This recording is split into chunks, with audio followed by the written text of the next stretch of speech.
What a dramatic week it was in the National Assembly with the blockade of Parliament. I'm Linda Akibe, and you're welcome to the Gavel. Nigerians woke up on Tuesday, August 7th, to the news that operatives from the Department of State Services, DSS, barricaded the gates of the National Assembly, preventing PDP lawmakers who had approached the Assembly to stop an alleged impeachment of a Senate President and his deputy. APC senators have denied the impeachment plot, and none was spotted in the National Assembly on the day of the blockade. Acting President Professor Yemi Osinbajo has condemned the incident and sacked the Director General of DSS, Lawal Daura, over the deployment of personnel to barricade the National Assembly. It was an incident which captivated many Nigerians and ensured their eyes were glued to television sets, radios, online news portals and social media. The blockade of the National Assembly on August 7, 2018.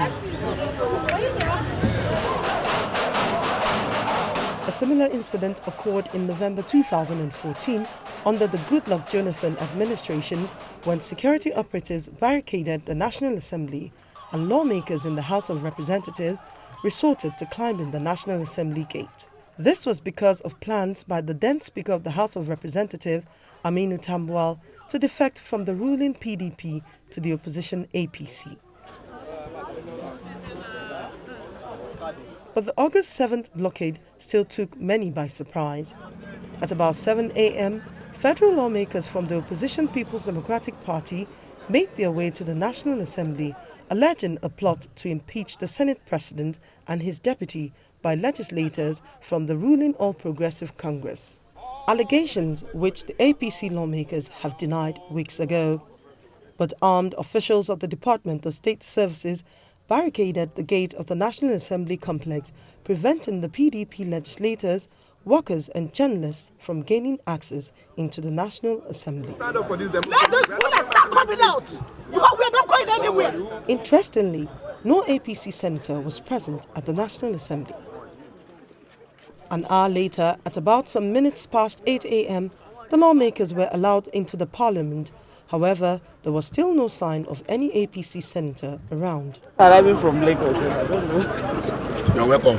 Not long after, an APC legislator in the House of Representatives arrives. As a matter of fact, it was on channel that I saw it. And what is happening again? I saw a lot of PDP members. And I started calling some of my colleagues. What is going on? Nobody can even tell me what is happening. If there's going to be any sitting or whatsoever, it should be communicated.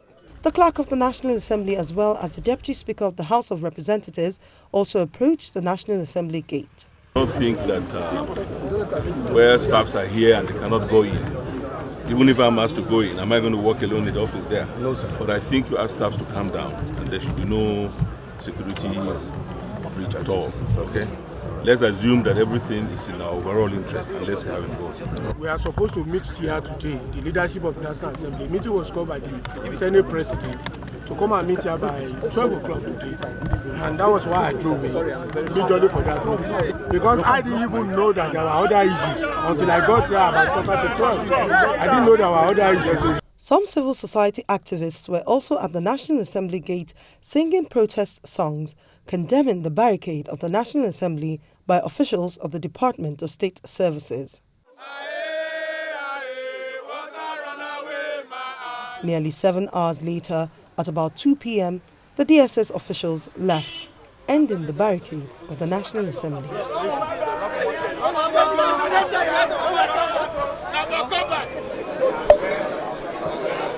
Inside the National Assembly, PDP lawmakers were seated in the lobby.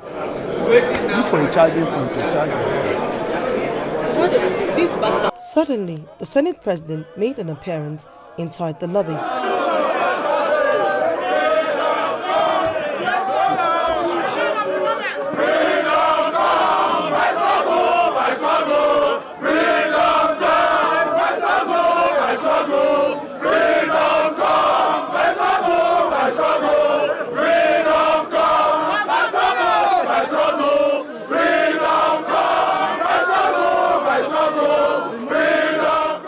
Moments later, the legislators and staff dispersed, ending a long day of suspense and intrigues.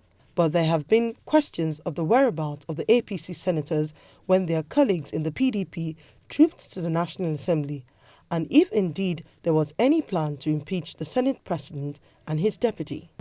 We started seeing on the social media, there were stories that were meeting to impeach the Senate President. 500 million naira was being given. All sorts of funny stories were being spread all over the social media. What actually happened was that a meeting of the APC caucus was called, and we all attended the meeting of the APC caucus. And while we were in the meeting, we started seeing all these stories flying around. It's when we came out that we saw all this drama going on television. There was no plan to come and invade the National Assembly, as far as I know. I saw crowds in front of the National Assembly, and a lot of those people were not members of the National Assembly. So obviously the DSS must have been responding to that influx of people that were coming in so early. Senators and members of the House of Representatives usually don't come to the National Assembly at 7 a.m. No member of the All Progressives Congress will be comfortable with a situation where the President of the Senate and the Deputy President of the Senate both belong to the minority party. I mean, put yourself in our shoes, you know. So naturally, that expectation that as the owners of something, we won't like to see other people carry it away or steal it from us is propelling their fear, because when you have taken something that does not belong to you and you hear the owner is coming, there's this tendency for you to be afraid that the owner is coming to attack you to recover his property.